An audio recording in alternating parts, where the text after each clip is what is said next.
Welcome to the 6th video in the series, and the topic today is consumerism. In the previous videos, we've talked about the air we breathe and the food we eat, probably two of the most vital contributors to our well-being. We consume both air and food to survive, and our wonderful planet helps provide oxygen to replenish our air quality and soil and nutrients to help provide our food. But we don't just consume air and food. We now are seen to be the consumers of all manner of resources, and seemingly at rates way beyond what we need to survive. Consumption and consumerism become major issues in themselves. Yes, we want to enjoy our lives, and we in the so-called first world countries have been very successful in establishing so many of the comforts we enjoy today. So much so that modern North Americans can easily be talked of as a race of consumers. So, how did consumerism jump from simply dealing with basic needs to an issue of great significance? Many think that we can trace the beginnings of modern-day consumerism to the end of the Second World War in 1945. At that time, the world was very much in economic and social ruin.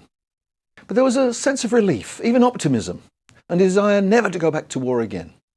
In Europe, they looked forward to the end of rationing, and all countries, winners and losers, started to rebuild.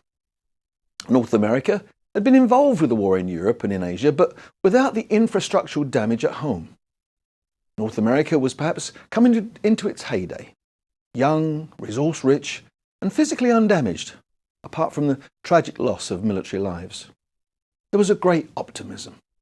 To a large extent, the world was still being treated as if it was infinite, to explore and exploit its infinite riches, with oil and a vast array of natural resources. So, while much of the world was recuperating from the war and focusing on rebuilding, North America focused on economic prosperity and the seemingly exponential growth in the quality of life. This wonderful positive outlook established a sense of security within North American society, which hadn't existed during wartime, and it felt like the right time to settle down and start a family. And along with Europe, we created the baby boom. The baby boom lasted almost 20 years, and between 1946 and 1964, in the US alone, 76.4 million babies were born. That's more than twice the current population of Canada. And Canada was making babies too. The increase in population created an increase in demand for all goods and services as people returned to work in the factories to satisfy the needs of a thirsty society. Jobs were created which paid the workers to enable them to buy the goods being produced in the factories. Simple economic principle, not founded on resource efficiency or environmental efficiency, nor the consequence of accessing finite resources, nor the effects of pollution, but founded principally on economic activity. It was the best way we could come up with to share the created wealth and stimulate the economy. This model is a common one. If we create jobs, people make things, which people buy, and so on and so forth. Unfortunately, the world's gross national and gross domestic products struggle to take into account environmental consequences as they occur. To be honest, why would a country hurt its own manufacturing base by imposing environmental restrictions and tariffs that competing countries don't impose, when such extra costs could make the products of that country not commercially viable in an international market? Now, the modern-day consumer lifestyle was established around then, with shopping malls with huge parking lots replacing the main street shops. They were filled with the goods from international marketing giants like today's Walmart. So, North America and the world went shopping. So this massive increase in demand resulted in companies outsourcing certain stages of production in search of lower labour costs, less restrictive manufacturing practices, and higher profits for the shareholders. And who today would trade their current lifestyle with that of post-war Europe or North America?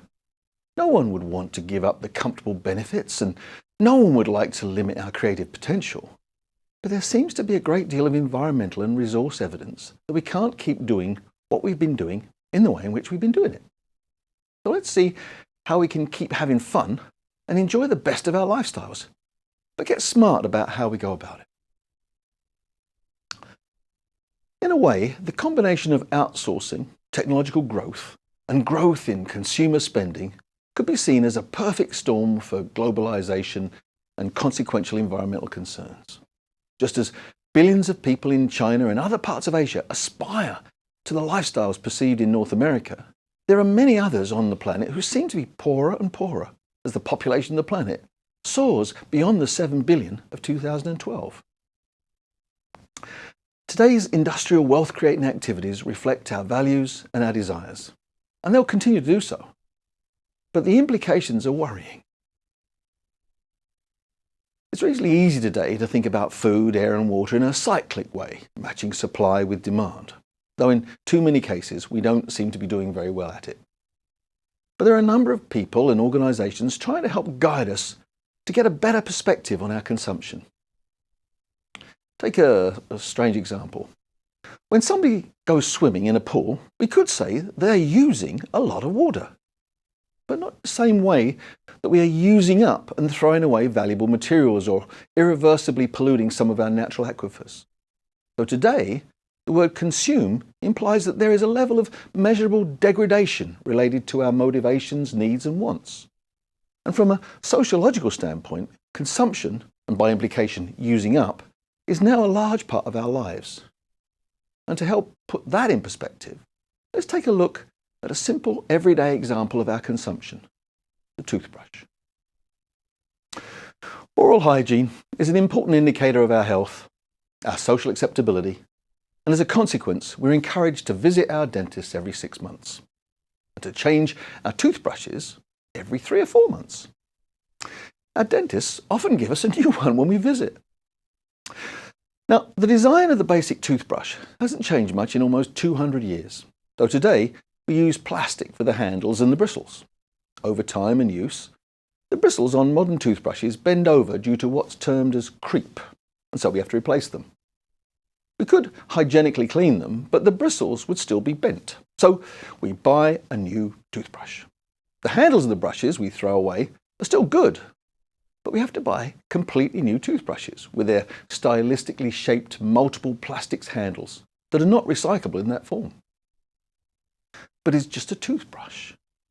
Except that means about 60 to 100 million toothbrushes made from derived oil products are thrown away in Canada every year.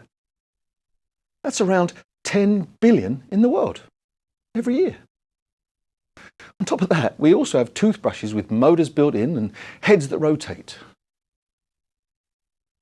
Now, there's no denying the importance of oral hygiene, but like many activities, convenience takes over from what would appear to be good sense.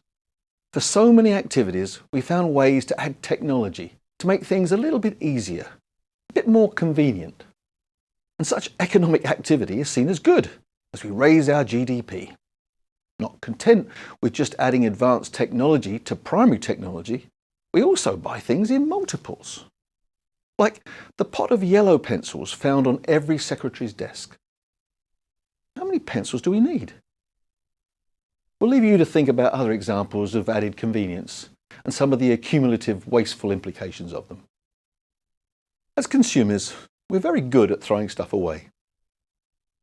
Canadians even throw away about 30% of the food that they purchase, though that makes food through compost for other animals.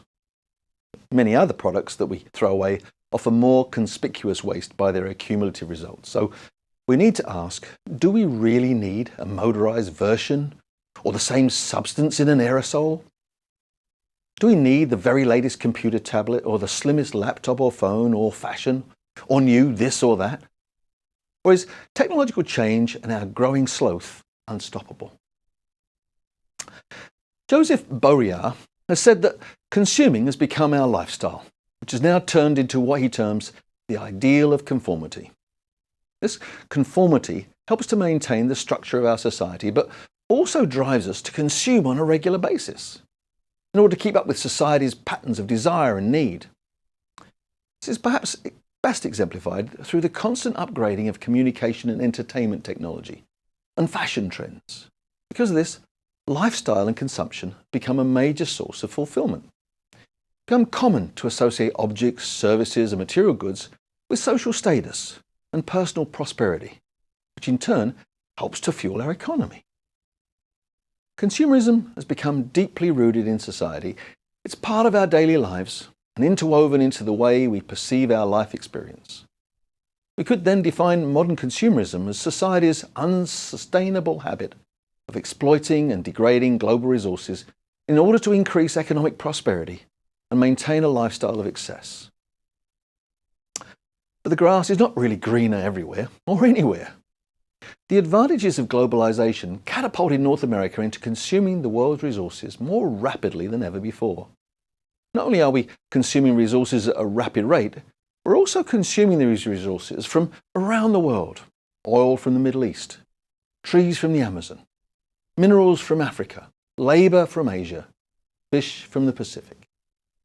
Globalization and the resulting mass consumption associated with our consumer lifestyle is now felt to have surpassed the carrying capacity of our planet, meaning we're no longer sustainable under the current practice. And this is an issue which is impeding the forward sustainable progression of humanity. So to help us put today's patterns of consumption in perspective, let's take a look at another everyday activity, Canadian coffee consumption. On average, a Canadian adult drinks 2.7 cups of coffee a day. That's a lot of coffee-flavoured water. But more important is the resources needed to get the coffee into your hands in the first place. Now, we'll deal a little more with this in the next video on transportation, but for now, we have to realise this enormous scale of seemingly innocent consumption isn't limited to just coffee. Most of what we purchase and consume follows a similar pattern. Fortunately, there are many great things happening in our world which are helping us make better sense of the consequences of our consumerist lifestyle. For example, the introduction of recycling and material salvaging has diverted much of what used to be waste away from landfill. And even better, we're also implementing solutions that avoid some of the mess altogether, such as the implementation of regulations banning the use of many harmful substances. Even large corporations like Walmart are spending a great deal of effort determining the environmental impacts of their own transportation and distribution network. But one might ask, what can I do to help? Isn't it complicated? Well, no. There's a lot that each of us can do, and it doesn't have to be complicated, though it might take a fresh way of looking at the world. Have you ever noticed that when you travel abroad, you find yourself noticing things, the same but different? When we travel, we become more aware of our environment and our customs and our habits. Everything is new and interesting. We observe, we ponder, and we ask questions. Perhaps we can tackle more of our consumptive desires in the same way, by thinking like a traveller and stepping back and taking a look at what we're doing. So for coffee, we might ask, why do I need to drink coffee in the first place? Let alone whether or not there's going to be a surprise lying under the rim. Take this familiar sight. The number of new facilities opening up to store all our stuff proves that we simply have too much of it. There are even TV programs based on people benefiting from stuff abandoned in storage lockers. Fortunately, social media is helping. We now have Craigslist, Kijiji, eBay. And then there are companies such as Value Village, removing much of the negative stigma attached to buying second-hand clothes and goods, while also giving a small part of their profits to the Canadian Diabetes Association. As well, there are more and more ways of avoiding wasteful gifts at Christmas, for example, by donating to the many worthy charities. We're also seeing used architectural and building materials finding their way into non-profit stores for their next lifetime, even into the building of homes known as earthships. That's off-grid homes using structural and insulated properties of all manner of waste products, ranging from tyres to pop bottles. Instead of buying new, we're starting to see more upcycling and recycling and something called trash nothing. But there are still too many sofas being left by the roadside, apparently too expensive to recover and too big to take with us. There's also too much cheap knockdown furniture made of plastic and wood chips, which all too easily becomes landfill. But in a way, these examples are just symptoms of the problem. Perhaps a maxim for us to become more responsible consumers should be more thought and less stuff. Consumption is to a large extent unavoidable. It's part of the cycle of life. However, the way in which we consume and how we consume can be changed if we have the will. We're going to end this video with a short rant from Janice Turner taken from the London Sunday Times. She said, "If the objects in our lives have no worth or meaning or longevity, they are perpetually replaced by shiny new ones. What effect does this have on our sense of self? Already, I find it impossible to get my children to put games back into their boxes, to run down into the garden in search of lost scissors. They have too many things to care about any single one. If something breaks, then the words they dare not utter because they know I would fly into a rage hang in the air. Never mind, Mum. You can always buy a new one." The next video is about transportation, and we'll see you then.